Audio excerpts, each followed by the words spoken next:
20 million people watched the king of late night vanish the moment his eyes hit the yellowed scrap of paper. Johnny Carson's hand shook so violently his wedding ring clattered against the desk, a lonely sound in the sudden, suffocating silence. He wasn't a legend anymore. He was just a heartbroken kid from Nebraska looking at a 12-word goodbye. The on-air light in Studio One was a signal to millions. For the next hour, the world's problems could wait. Johnny Carson was on, and everything was fine. But on this Tuesday night in 1983, the soundproof doors at the back of the studio shrieked open with a harsh, metallic grind. It was a sound that was never supposed to happen during a live show, a sound that made Johnny's head snap up mid-sentence, his joke ending abruptly. It was exactly 11:38 p.m. Johnny was setting up a comedy bit about Reagan's latest press conference when the laughter in the audience suddenly cut off like someone had flipped a switch. A cold draft swept through the hermetically sealed studio, carrying the smell of rain and asphalt from the Burbank streets outside. Then came a sound that didn't belong in this controlled environment. The slow, steady click-clack of leather shoes on the polished floor.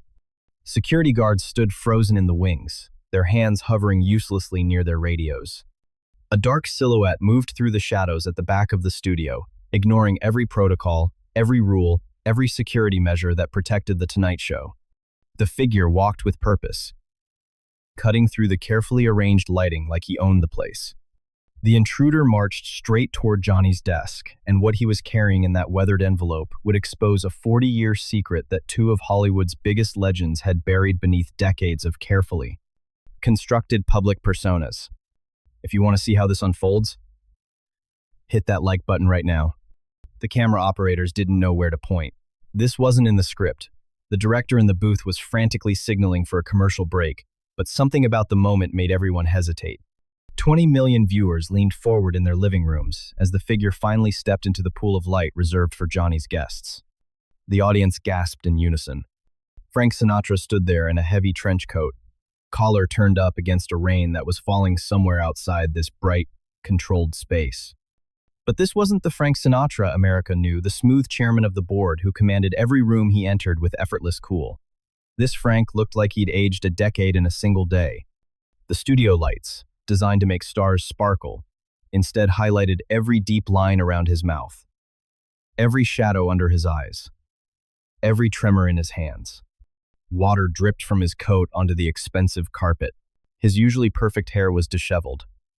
His tie was loosened, and in his right hand, he clutched a weathered blue envelope with a dark grease stain on the corner, the kind of stain that comes from being set down on a diner counter 1,000 times.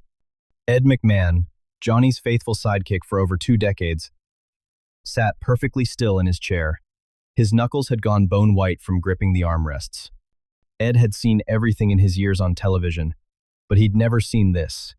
He'd never seen Frank Sinatra crash a live broadcast, looking like a man returning from a hospital vigil. Johnny's famous composure, the armor that had protected him through 3 divorces, countless celebrity interviews, and the pressure of entertaining America every single night cracked like thin ice. His hand, which had been gesturing to emphasize his joke, froze in midair. Then it began to shake. Because Johnny knew that envelope. He knew what that grease stain meant. And he knew that if Frank was here, standing in front of 20 million people, it meant their carefully guarded secret was about to become public.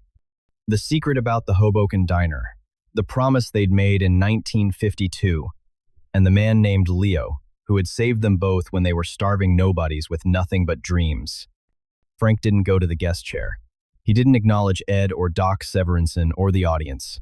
He walked straight to Johnny's desk with the single-minded focus of a man on a mission. The camera crew scrambled to follow him, their professional instincts overriding the chaos of the moment. When Frank reached the desk, he didn't speak. He just stood there, blue eyes locked onto Johnny's brown ones, and the weight of 40 years passed between them in silence. This was the man the tabloids said Johnny had feuded with. The man the gossip columns claimed he'd competed against for ratings and relevance.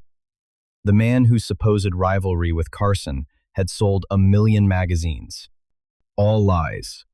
Frank placed his left hand on Johnny's shoulder, a gesture so unexpected, so intimate, that the audience held its breath. His hand was trembling.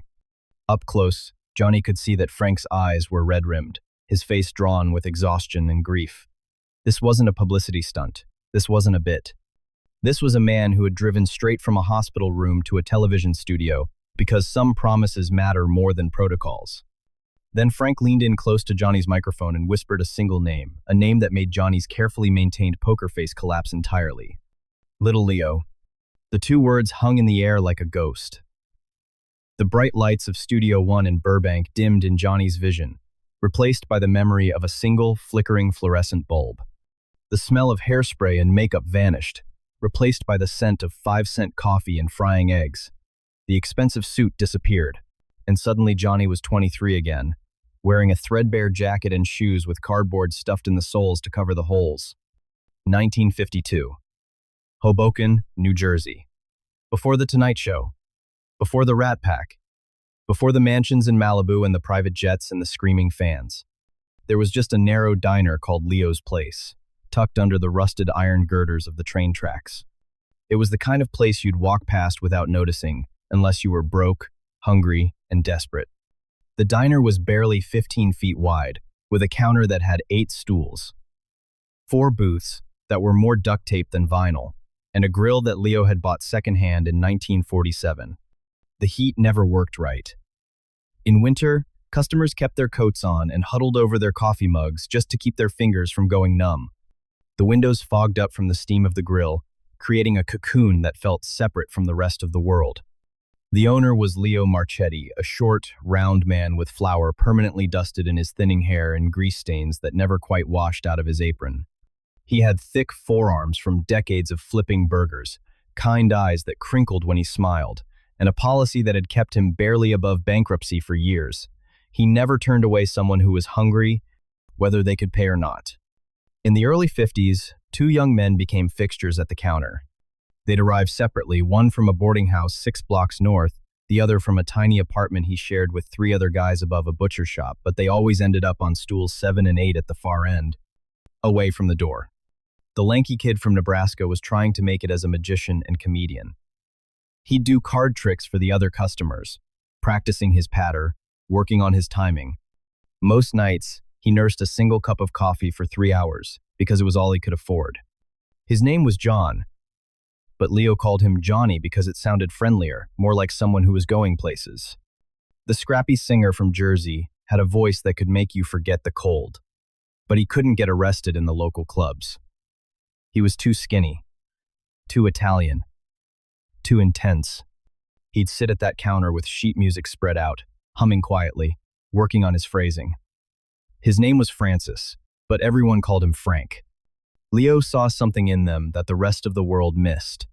He recognized the hunger in their eyes, not just for food, but for a chance to prove themselves. So, he fed them. When their money ran out, which happened almost every week, he'd slide plates of eggs and toast in front of them with a shrug. "Made too much?" he'd say. Even though they all knew it was a lie. Can't let it go to waste. On the worst nights, those brutal Jersey winters, when the wind off the Hudson cut through their thin jackets like razors, Leo would make them hot soup and fresh bread. He'd pour them coffee and keep the cups full, never writing down the tab, never mentioning payment. He'd just nod toward the stools and say, "Sit, eat, then you can practice." He became more than a restaurateur. He became their refuge. Johnny would work on his comedy routines while Leo washed dishes, and the old man would laugh at the good jokes, shake his head at the bad ones, and always encourage him to keep going. "That one's a keeper, Johnny," he'd say. "Write that one down." Frank would sing while wiping down tables to pay for his meals, and Leo would turn off the jukebox so the kid could hear himself think. "You got something special in that voice, Francis," Leo would tell him. "Don't let them tell you different. You're going to make it." But Leo asked for something in return. Not money, he knew they didn't have it. Not fame, he didn't want it. He asked for a promise, made over that scarred wooden counter with the burn marks from 1,000 cigarettes and coffee rings that had stained the wood permanently. "When you boys make it big," Leo said one night in January 1953, when snow was piling up outside and inside they were the only 3 people in the diner, "and you will make it big. I got no doubt about that. I just want you to remember what this feels like. Remember being hungry. Remember being scared. Remember that somebody gave a damn about you when nobody else did. They promised. They shook on it. And then they left for California within 6 months of each other, chasing the dreams that Leo had helped keep alive. For a few years, they kept in touch. Johnny sent postcards from Los Angeles, telling Leo about his first TV appearances. Frank called from recording studios, playing his latest tracks over the phone. They sent money when they started making it small amounts at first, then larger checks as their careers took off. But then the success became overwhelming. The phone calls got shorter. The visits stopped. Johnny got The Tonight Show in 1962, and suddenly he was the most famous man on television. Frank became the chairman of the board, the leader of the Rat Pack, a cultural icon.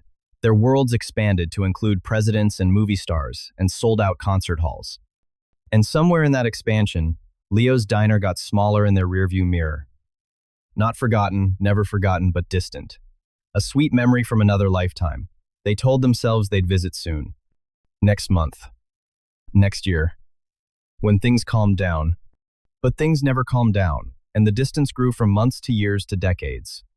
They kept sending money always anonymously, always through intermediaries, always careful to call it investments, so Leo's pride would let him accept it. They paid his mortgage, his property taxes, his medical bills when his heart started giving him trouble in the 70s. Leo never asked for more. He never called to demand their time or attention. He just kept that diner running, kept feeding hungry dreamers, and kept a box under his bed filled with clippings. Every time Johnny won an Emmy, Leo cut out the article. Every time Frank had a hit record, Leo bought the single. He organized them chronologically, like a parent tracking their children's achievements, and he'd show them to his regular customers, with pride bursting from every word. "Those are my boys," he'd say. "I knew them when." The guilt Johnny and Frank felt wasn't about money they'd sent plenty. It was about presence, about showing up, about honoring that promise with more than just checks. And now, standing in front of Johnny's desk on live television, Frank was about to reveal that they'd run out of time to make it right. Back in Studio One, Frank slowly reached into his coat and pulled out that blue envelope. His hands were shaking so badly that the paper rattled. Johnny's eyes were locked on it, seeing not just an envelope but the weight of 40 years of good intentions and broken promises. Frank's voice, usually so smooth and controlled, came out rough and raw.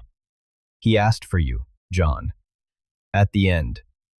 He wanted to hear your voice one more time." The words hit Johnny like a physical blow. He gripped the edge of his desk, his knuckles going white. Around them, the studio had gone so quiet you could hear the hum of the cameras, the whisper of the air conditioning, the ragged breathing of two men confronting their deepest regret on national television. "When?" Johnny managed to whisper. "This morning. 6:30 a.m. Hoboken time." Frank's voice cracked. "I was there. I made it there." The unspoken accusation hung in the air. Frank had made it. Johnny hadn't.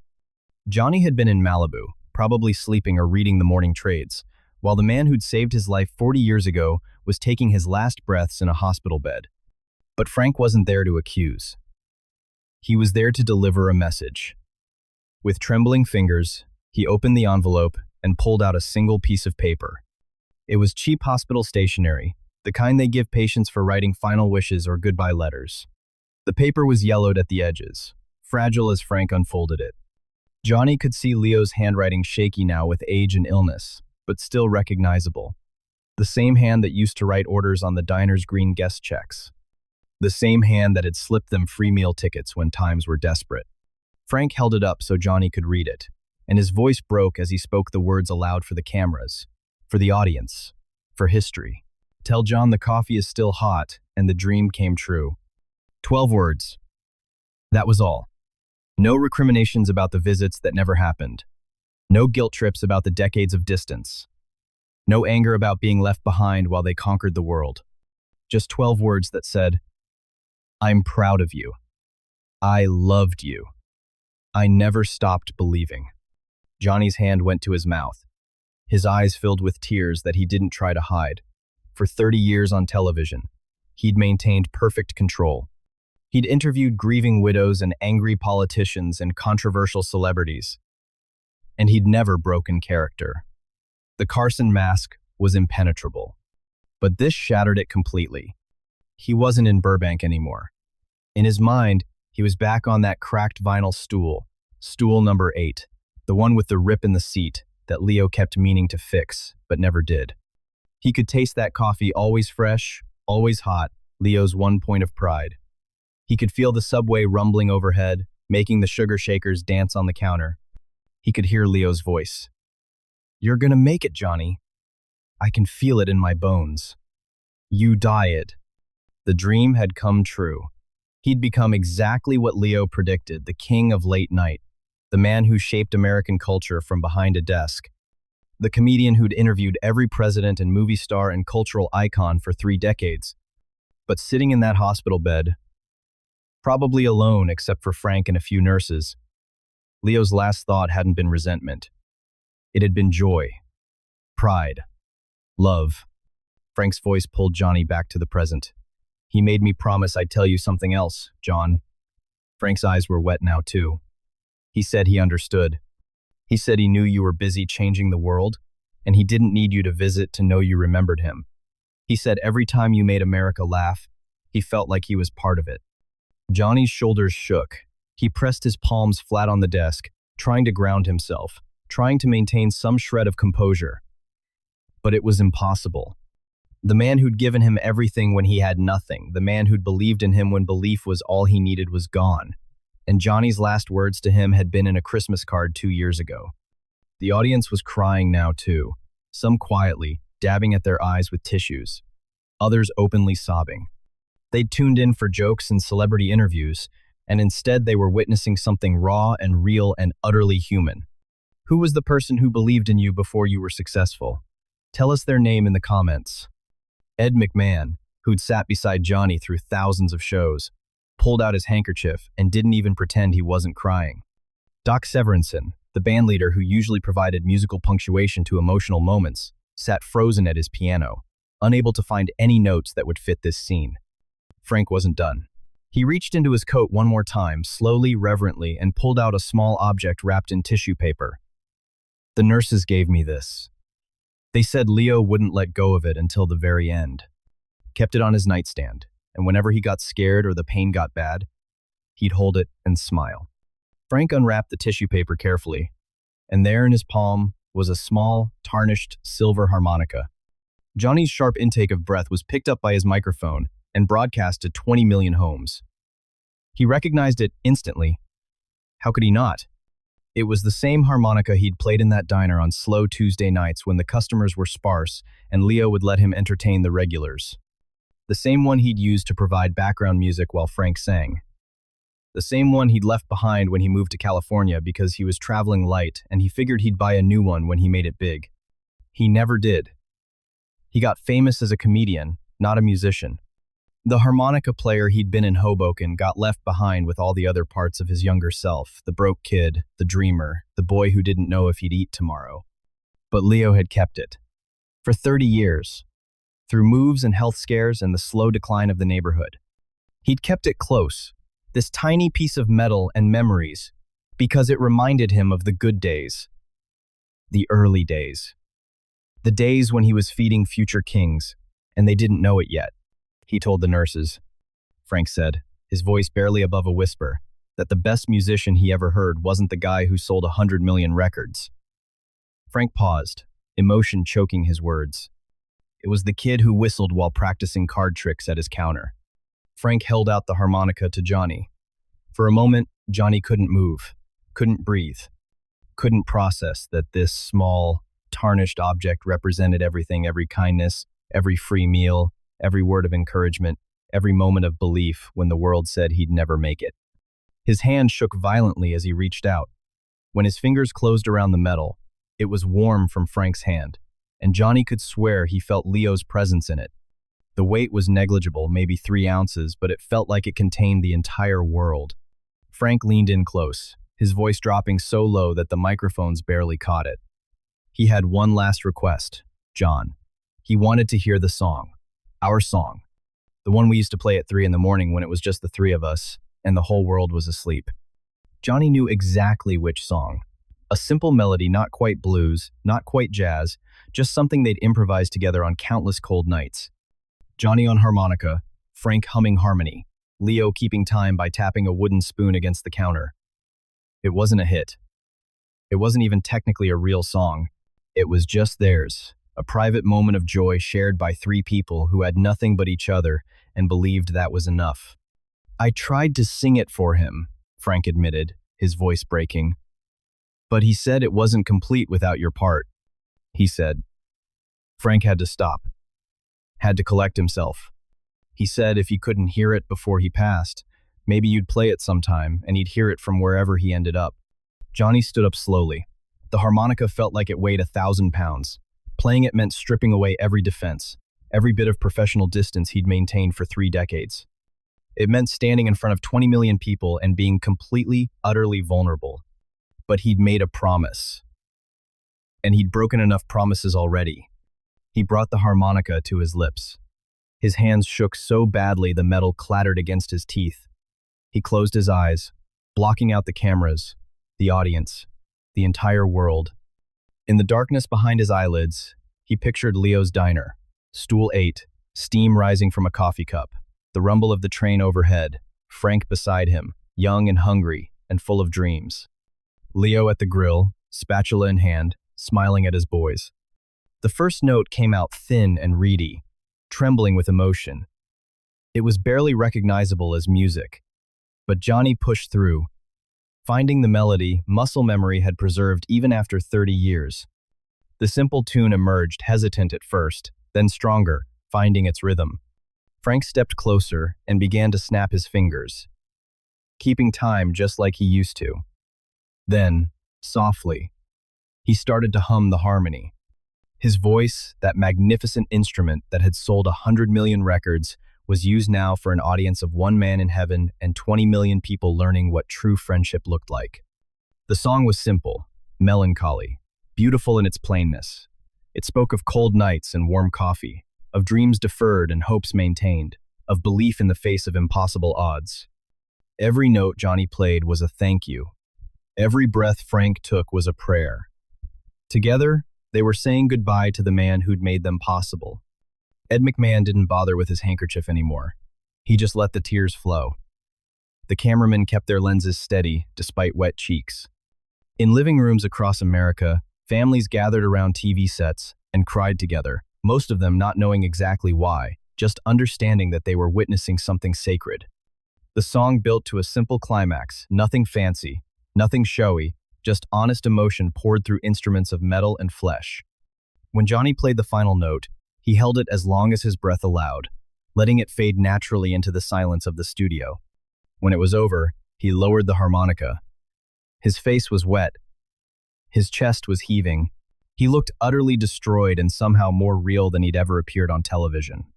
The studio stayed silent. Nobody clapped. Nobody moved. The moment was too holy for applause. Frank stepped forward and did something that would become one of the most iconic images in television history.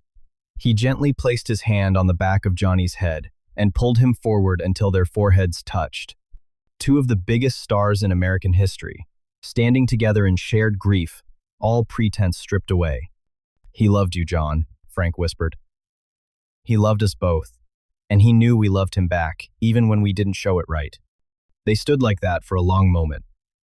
2 old friends supporting each other through a loss that fame and money couldn't ease. Then Frank straightened up, kissed Johnny on top of his head, a gesture so tender it made the audience gasp and turn to leave.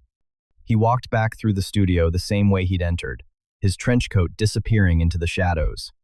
The door opened and closed, and he was gone, leaving Johnny alone at his desk, with a harmonica and a heart full of regret and gratitude in equal measure. Johnny sat back down slowly. He looked at the harmonica in his hand, then at the camera. For once, he didn't have a joke to diffuse the tension. He didn't have a smooth transition to the next segment. He just had the truth. "I want to tell you about a man named Leo," Johnny said, his voice rough with emotion. "You never heard of him. He never wanted you to. But every time you laughed at one of my jokes, every time Frank's voice gave you chills, you were experiencing the echo of his kindness. And then Johnny did something unprecedented. For the remaining 20 minutes of the show, he just talked. No jokes, no guests, no comedy bits. He told America about Leo's diner, about being broke and scared and believing his dreams were foolish, about the man who fed him when he was hungry and believed in him when nobody else did. He talked about the checks they'd sent, the anonymous envelopes, the investments, the quiet way they'd tried to pay back an unpayable debt. He talked about the guilt of success, of getting so busy conquering the world that you forget the people who made the conquest possible. We tell ourselves we'll visit soon, Johnny said, looking directly into the camera. We tell ourselves they understand. They know we're busy. They know we still care. And maybe they do understand. Maybe Leo did. But understanding doesn't make you less alone in a hospital bed. Understanding doesn't give you one more conversation, one more meal together, one more chance to say thank you face to face. He held up the harmonica. I'm going to keep this with me, every day, as a reminder that success means nothing if you forget the people who believed in you when you were nobody. And I'm going to honor Leo's memory the only way I know how, Johnny announced. Right there on live television, the creation of the Little Leo Foundation. It would fund diners and community kitchens across the country, making sure that broke dreamers, artists, musicians, comedians, writers, anyone chasing an impossible dream would never go hungry. No questions asked. No judgment. Just food, coffee, and belief. Leo gave me the dignity to keep dreaming when the world told me to quit, Johnny said. The least I can do is pass that gift along. The show ended not with comedy but with a phone number on the screen for anyone who wanted to contribute to the foundation. Johnny walked off the set in silence, still clutching the harmonica. What viewers didn't know was that Johnny had already called his lawyers from his dressing room. By morning, he'd transferred $5 million to establish the foundation. Frank matched it. Within a week, other celebrities who'd heard the story contributed. Within a month, the Little Leo Foundation had enough funding to support 100 diners. But Johnny's involvement went deeper than money. He visited every location personally. He'd show up unannounced at diners in Newark, Portland, Austin, Detroit, anywhere the foundation operated. He'd sit at the counter, drink coffee, and talk to the dreamers. He'd listen to their comedy routines, their song demos, their novel excerpts, and he'd tell them about a man named Leo who believed in him when belief was all he needed. Years passed. Johnny retired from The Tonight Show in 1992, walking away from the spotlight at the peak of his fame. He moved to Malibu, but he didn't disappear. He just got quieter, more private, more focused on things that mattered. The harmonica went everywhere with him. Visitors to his home would see it on his desk, polished and cared for. Sometimes, late at night, neighbors would hear a thin, melancholy melody drifting from his balcony, always the same song. The one from that Tuesday night, the one that said goodbye to Leo. Johnny funded the Little Leo Foundation until his passing, and his will ensured it would continue after. By 2005, when Johnny left this life, the foundation had served over 100,000 meals to struggling artists. 12 people who'd eaten at Little Leo Foundation diners had won Academy Awards. 34 had hit the Billboard charts. Hundreds had found success in writing, comedy, visual arts. But the real success was harder to measure. It was in the teenager in Chicago who didn't give up on her music because someone gave her a hot meal and said, "Keep going." It was in the comedian in Seattle who stayed one more week because the diner owner, funded by Johnny's foundation, told him he had talent. It was in the writer in Brooklyn who finished her novel because she wasn't spending every waking hour worrying about food. Leo's kindness had multiplied across time and space, touching people who never knew his name but felt his impact. When investigators opened Johnny's safe after his passing, they found the photo Frank had mentioned Leo in his apron, arms around a young Johnny and Frank. But they found something else too, a ledger, meticulously maintained by Johnny himself, tracking every person the foundation had helped. Next to some names, he'd written notes. "Reminds me of me. Has Leo's kindness in her eyes. would have made Leo proud. With the most worn page in the ledger was the first one. At the top, in Johnny's handwriting, "The debt can never be fully repaid, but we try anyway. For Leo, for every dreamer who just needs someone to believe." Johnny Carson passed away on the 23rd of January 2005, at age 79. The official cause was emphysema, but those close to him said he'd really never recovered from that night in 1983 when Frank Sinatra walked onto his stage and forced him to confront the cost of dreams achieved and promises broken. He was found in his favorite chair on his Malibu deck, facing the Pacific. In one hand was the silver harmonica.